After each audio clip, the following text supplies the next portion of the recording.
তো গাইস, কেমন আছো তোমরা সবাই? আজকে নতুন একটি ভিডিওতে স্বাগতম। আজকে আমরা চলে এসেছি বাংলার তাজমহল দেখতেই পাচ্ছ আমরা প্রবেশ করতে চলেছি।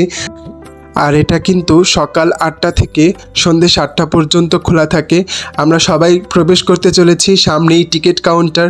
টিকিট নিতে গেলে আপনাকে 150 টাকা গুনতে হবে জনপ্রতি, কিন্তু একটি টিকিটেই আপনি দেখে ফেলতে পারবেন বাংলার তাজমহল এবং পিরামিড দুটোই। আর এই পিরামিড এবং বাংলার তাজমহল প্রথমে দেখতে গেলে আপনাকে একজন রাজা এবং রানী খুব সুন্দর করে স্বাগতম জানাবে। এরা হচ্ছে নায়ক নায়িকা। তো আপনাকে সুন্দর মতো স্বাগত জানাবে। আর প্রথমেই দেখতে পাবেন হাসি খুশি প্রবেশ। আমাদেরকে সবাইকে হাসি খুশি প্রবেশ করতে হবে, কাঁদাকাটি যাবে না। এই যে বড়দাও সুন্দর করে বলছে আমাদেরকে হাসি খুশি প্রবেশ করতে হবে, যাতে কাঁদতে কাঁদতে বেরোতে যাই। তো খুবই সুন্দর একটি প্লেস। বিকালে গিয়েছিলাম আমরা সবাই ক্লান্ত হয়ে গিয়েছিলাম, কারণ আগে সোনারগাঁ ঘুরে তারপর আমরা এখানে গিয়েছিলাম। এই প্লেসটি কিন্তু খুবই সুন্দর। আর দেখতেই পাচ্ছ আমরা সবাই মিলে গিয়েছিলাম। এই যে বৌদি, এই যে পিসি, সবাই আছে এখানে। আর এই যে এখানে আছে স্বর্ণা। আমি স্বর্ণাকে জিজ্ঞেস করছি ওর কেমন লাগছে, এবং আরেকটা প্রশ্ন করেছি যে সুজিত যদি তোমার জন্য একটি তাজমহল নির্মাণ করে তাহলে কেমন হয়। তো সে আমাকে বলল যদি সুজিত তাজমহল নির্মাণ করে তাহলে তো আমাকে মরে যেতে হবে, কারণ মমতাজ বেঁচে থাকতে তো তাজমহল দেয়নি শাহজাহান। তো খুবই আনন্দ সহিত আমরা আনন্দ করছিলাম এবং খুবই দুষ্টুমি করছিলাম। আর দেখুন ফটো সেশন শুরু হয়ে গেছে এখন থেকেই। আর আপনাদেরকে বলে রাখি এই স্থানটি কিন্তু খুবই ফেমাস একটি স্থান। আপনারা যেই কোনো সময় ঘুরে চলে আসতে পারেন। ঢাকা থেকে কিন্তু খুবই অদূরে একটি প্লেস। আর এটার সাথেই কিন্তু রাজমণি পিরামিডও আছে। আপনারা এক টিকিটেই দুটো দেখতে পাবেন। আর এটি কিন্তু খুবই সাজানো গোছানো। আর যেহেতু রোজার মাসে গিয়েছি সেহেতু দেখতে বেশি একটা রাশ ছিল না, খুবই কম মানুষ ছিল। আমরা খুব ভালোভাবে এনজয় করতে পেরেছি। এখানে সুন্দর বসার প্লেস আছে। আর যেহেতু বিকালে গিয়েছিলাম, এত সুন্দর লাগছিল বিকালবেলার যে দৃশ্যটা। চারদিকে 4টা গম্বুজ আছে এই তাজমহলের। ওই তাজমহলের অনুকরণে, আসল তাজমহলের অনুকরণে বানানো হয়েছে এই তাজমহলটি। তো সবাই মিলে একটু ফটো সেশন করে নিচ্ছিল, কারণ এখানে এই ছবিগুলোই স্মৃতি থেকে যাবে, আর অন্য কিছুই স্মৃতি থেকে যাবে না। তো সবাই মিলে হাসাহাসি করছিলাম এবং সবাই মিলে ফটো সেশন করছিলাম।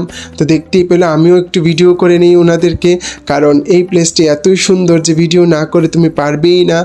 আর এই যে দেখতে পাচ্ছ বিকেলের যে রোদ, ওই রোদটা যে পড়ে মানে এই তাজমহলের উপরে একদম অন্যরকম লাগে, তোমার মনটাই ভালো হয়ে যাবে। আমরা সিঁড়ি দিয়ে উপরে উঠছি তাজমহলের উপরে, খুবই সুন্দর দেখতে। আর বিকালের রোদটা যখন পড়ছিল না, এত ভালো লাগছিল তাজমহলটাকে দেখতে, আমি বলে বোঝাতে পারবো না। একটু বিকাল টাইমে এলেই হয়তো তোমরা এখানে ভালো একটি টাইম স্পেন্ড করতে পারবে আমার মনে হয়। তো তোমরা এসো। আর দেখতেই পাচ্ছ বাচ্চারাও ব্লগিং শুরু করে দিয়েছে এখন। তো আর এখানে দেখতেই পাচ্ছ যে খুবই সুন্দর এই তাজমহলের প্যাটার্নটা যেই কারিগররা সৃষ্টি করেছেন অবশ্যই তাদের হাতের কাজ খুবই নিপুণ। আর সব সুন্দরীরা একসাথে দাঁড়িয়ে একটু ফটো সেশন করে নিল।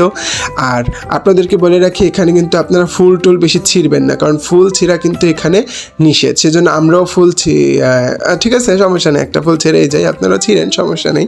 তো ছিঁড়া ফেলছে যেহেতু আর কিছু করার নাই, ঠিক আছে, ওইটা কানে গুঁজে বসে থাকেন এখন। আর এখন আমরা সবাই মিলে গম্বুজগুলো চারপাশে একটু ঘুরে দেখছিলাম। তার কারণ হচ্ছে এটা রাউন্ডেই ঘোরা যায়, তো এখানে ফটো তোলা যায়, ভিডিও করা যায়, সব কিছুই করা যায়। আর এখানে দেখতেই পাচ্ছেন যে এই যে সুদীপ্ত এবং সার্থক ক্লান্ত হয়ে শুয়েই পড়েছে ওরা, এ কারণে এখানে একদম ছায়া ছিল, সুনিবিড় একটি জায়গা যেখানে ঘুমিয়ে থাকা যায়। আর দেখতেই পাচ্ছ সুদীপ্ত সার্থক একদমই ক্লান্ত হয়ে শুয়ে পড়লো এবং বলছে ওরা ক্লান্ত হয়ে গেছে। যে মনিও এখানে অ্যাড হলো এসে, সব বাচ্চারা মিলে এখানে বসে খুব সুন্দর একটি টাইম স্পেন্ড করছিল। আর আমাদের সার্থক দেখো কত সুন্দর করে বক্তৃতা দিচ্ছে। তো সবারই আনন্দ ঘন পরিবেশে আমরা সবাই মিলে খুবই আনন্দ করছিলাম। আর খুবই ভালো লাগছিল যে এরকম একটি প্লেসে আমরা এসেছিলাম।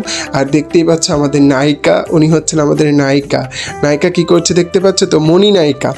তো আমি ওর নাম দিলাম মণি নায়িকা, তো তোমরা ওকে মণি নায়িকা বলে ডাকবে। তো দেখতেই পাচ্ছ সবাই মিলে আমরা কত আনন্দ করছিলাম। আর বাচ্চারাও আনন্দ পাচ্ছিল, কারণ এই জায়গাটা আনন্দ করার মতনই একটি জায়গা। এই জায়গাটা কিন্তু আনন্দ ছাড়া থাকাই যাবে না এক মুহূর্ত। সবাই মিলে ছবি তুলছিলাম। আর এই যে দেখো বর্দাও বসেছে, বৌদিও বসেছে, বর্দি কাপলে একসাথে বসেছে সবাই মিলে। আর এই যে খিদে পেয়ে গেছে হয়তো সুদীপ্তের, সেজন্য সুদীপ্ত এবং সার্থক সবাই এখানে বন আর পাউরুটি আর কি বলে কলা খাচ্ছিল। তো খুবই ভালো লাগছিল এই জায়গাটা দেখতে, কারণ আমাদেরকেও স্বাদ ছিল, বাট আমি ভিডিও করছিলাম, আমি খাইনি। তো যারা খেয়েছে তারা খেয়েছে, আর ওকে একটা মাছি বিরক্ত করছিল, ও দৌড়ে উঠে পালিয়ে গেল একটা মাছির ভয়ে। তো এই জায়গাটি সত্যিই খুব সুন্দর একটি জায়গা। তোমরা যদি ছুটি পাও, সময় পাও, তাহলে এখানে চলে এসো। এই জায়গাটি কিন্তু সত্যিই তোমাদের কাছে খুবই একটি আকর্ষণীয় জায়গা হয়ে থাকবে। ফ্যামিলি টাইম স্পেন্ড করার জন্য, নিজের প্রিয়জনকে নিয়ে ঘুরে আসার জন্য এই স্থানটি খুবই একটি জনপ্রিয় স্থান, খুবই ভালো একটি স্থান, তোমরা ঘুরে আসতে পারো। তো কি দেখলে, এই স্থানটি কি ভালো দেখলে? তো তোমরা কিন্তু এই স্থানটিতে ঘুরে আসতে হবে। এই যে বাবা দেখো সুন্দর করে বসে গেছে, সবাই মিলে আনন্দে কাটালাম। তো ব্লগটা কেমন লাগলো ঠিক জানিও। আসছি তাড়াতাড়ি, টাটা।